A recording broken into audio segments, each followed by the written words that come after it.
I am still in awe of, because they live with so much dignity in the most appalling conditions. No human being should have to live like this, and yet they do so with such a strength of character. And it impacted on me. It's an extremely humbling experience. Pero ang problema sa edukasyon ng bansa, nakadikit ng problema sa kahirapan, ay hindi basta-basta maaayos. Isang bagay na alam rin ni Jane. Kasabay ng libreng edukasyon, nabibigyan din ng pagkakataon ng kanilang mga graduate na magtrabaho sa iba't ibang kabuhayang itinayo ng PCF, tulad ng kanilang Materials Recovery Facility. Pero bukod sa mga problema sa edukasyon, tumatanaw din sila Jane ng mga pagbabagong pampolitika at panlipunan. And I think as long as schools are overcrowded and under-resourced, this is going to ultimately hold back development and progress, because this country needs critical thinkers, and it needs people that have had a good background, and you need people like that from all walks of life to be involved in government and politics and decision makers, and rather than just an elite group. You know, I've met Nakakahawa ang optimismo nila Jane dahil sa kanilang programa nakatutulong ang PCF sa libu-libong kabataan at pamilya sa Tondo. Pero hindi nila kakayaning pasanin ang problema ng buong bansa. Kahit libu-libo pang organisasyon tulad ng PCF ang magsulputan, mananatiling pansamantala ang kanilang solusyon sa suliranin. Hanggat hindi natutugunan ang ugat ng problema sa edukasyon at ang ugat ng problema sa kahirapan ng mga kabataang napagkakaitan nito.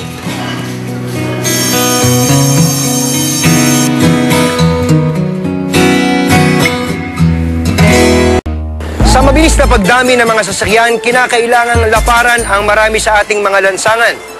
Kaya lang kung minsan, nasasagasaan pati ang mga punong mahalaga sa ating lahat.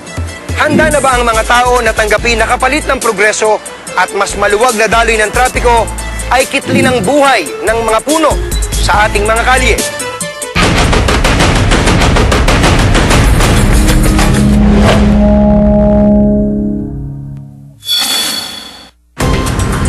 Isa lamang ang MacArthur Highway sa San Fernando, Pampanga sa mga kalye na itinuturing ng pamahalaan na makipot o makitid.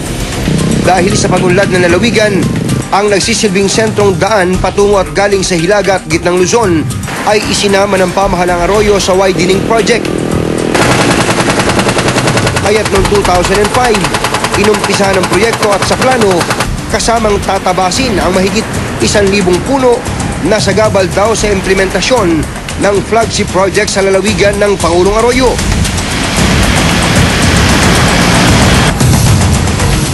Noong 1977 ang unang manirahan sa San Fernando si Mang Louie Macaraeg. Sariwa pa sa kanyang isipan ang dating itsura ng kalyeng ito. Mula San Fernando Angeles na yan, maganda malilim eh. Ang mga sasakyan pa nga rito nung puro minibus pa nung dumating kami. Sa ngayon, medyo dumami sasakyan, dumami rin yung tao, pero mainit na sa ngayon. Lalo na naputol yung mga puno, hindi pa nga naman lahat, pero naramdaman na ng tao. Ito ang sinisisi ni Mang Louie, kaya't nagkahika ang kanyang apo. Mga ilang araw ko palang napansin, masungit, malungkot palagi. Kasi dalhin nga nila sa doktor, pinadala ko, ayan nga sinasabi, dala ng init, lamig. Siguro dahil nga sa nangyaring biglang init dito sa lugar namin. Hindi tuwirang masabi ng mga eksperto kung ang pagputol nga sa puno ang dahilan ng sakit ng bata. Ngunit malapit raw ito sa katotohanan. You know for a fact that these trees also filter our environment, no? Yung air that we breathe. Pero mukhang walang pangungonsensyang tatalab sa Department of Public Works and Highways o DPWH ang ahensyang nagpapatupad ng proyekto. Paliwanag ng DPWH, kahit meron ng North Luzon Expressway o NLEX, kailangan pa ring bigyan ng ibang ruta ang mga motorista. Since 2005 pa itong proyektong ito na flagship ito ng Arroyo Administration, just to ease yung decongested traffic within the Manila North Road. And also yung aim nito ay yung alternate route ng Region 1, Region 3, and Cordillera Administrative Region. Ayaw man daw nilang palayasin ang mga puno, wala silang magagawa maliban sa magpaliwanag sa mga itinuturing nilang kontrabida. Karoon kami ng maraming public consultation, public hearings, wherein dinaluhan ito ng different sectors. Mayroong NGOs, private sectors, government side. Nagkaroon din ito ng sa IDCC. Oo, noong a long time ago, mga 2006 pa yun eh. And it was given an endorsement. Kaya nga nakakuha raw sila ng permiso mula sa DNR na putulin o bunutin ang mga paharang-harang na puno. Kaya't sa unang sigwada ng Operation Tumbang Puno, mahigit 100 agad ang nalagas, bagay na ipinagluksa ng isang grupo ng Kapampangan. Ang karamihan sa mga matatandang puno dito na mahigit 50 taon ay puro mga akasya at kamatsili, na dalawa tayong tao ang kailangan upang atin silang mayakap. Kung susundin ang regulasyon ng DNR, pwede pa talagang isalba ang mga puno sa pamamagitan ng tinatawag na earth bowling. Ito ang proseso kung saan bubunutin ang medyo bata pang puno at saka ililipat ng lugar na pwede pa itong mabuhay. Kaya lang, mismong DNR ang nagsabi, may problema sa earth bowling. Ang earth bowling, to be practical about it, talagang napakahirap na proseso. Yan ay tinatanggap ng mga espesyalista sa puno. Una, magastos. Pangalawa, merong species na talagang halos nil ang chances ng survival. Ang masakit para sa mga environmentalist, kung hindi tama ang diskarte ng bunot puno gang, siguradong tabla o panggatong ang kahantungan ng mga puno. Kung hindi mga doktor ng puno ang gagawa nito, at sa init ng panahon natin, sa palagay namin yung trauma na dadaanan ng mga punong kahoy ay hindi sila mabubuhay. Kaya naman karamihan sa mga puno, duguan. Dinadagtaang humandusay sa lansangan. At sa pagyaon ng mga puno, isang dilubyo umano ang naghihintay sa mga tao.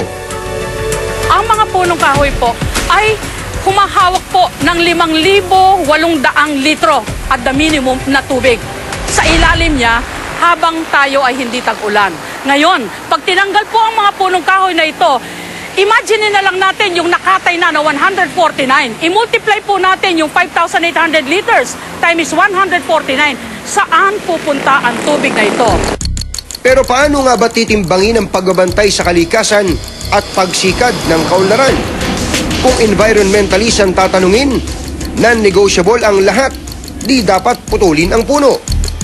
Kinakailangan na mangibabaw yung pagpapahalaga sa mga tao. Yung kailangan niya na oxygen, kailangan niya na provision upang siya ay mamuhay na matiwasay, healthy, and in a balanced, well-maintained environment.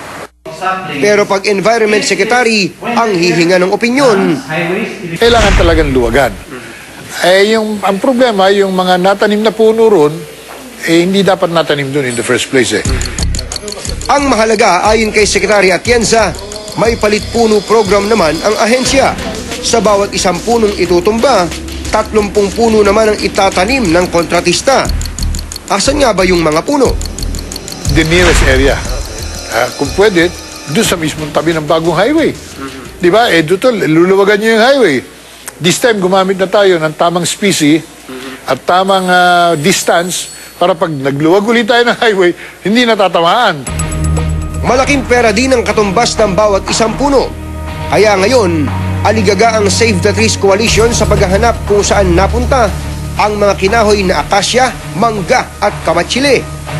Ang compound na ito ng DPWH dito sa Pampanga ang nagsisilbing morgue ng mga minasakir na puno sa kahabaan ng lansangan dyan po sa San Fernando City. Ang balita po natin, mahigit 100 puno na ang pinutol, pero ang tansya ng mga environmentalists, nasa 50 lamang ang nakikita nating chop-chop na katawan ng mga punong ito. Tanong, nasa ng bangkay ng iba?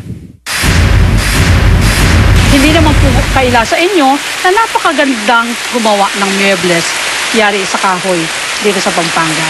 Sana po lamang ay hindi sila napunta doon. Hindi niyo po ba ibinebenta sa mga pagawaan ng muebles yan? Hindi naman, sir. Hindi naman. Kasi lahat naman ng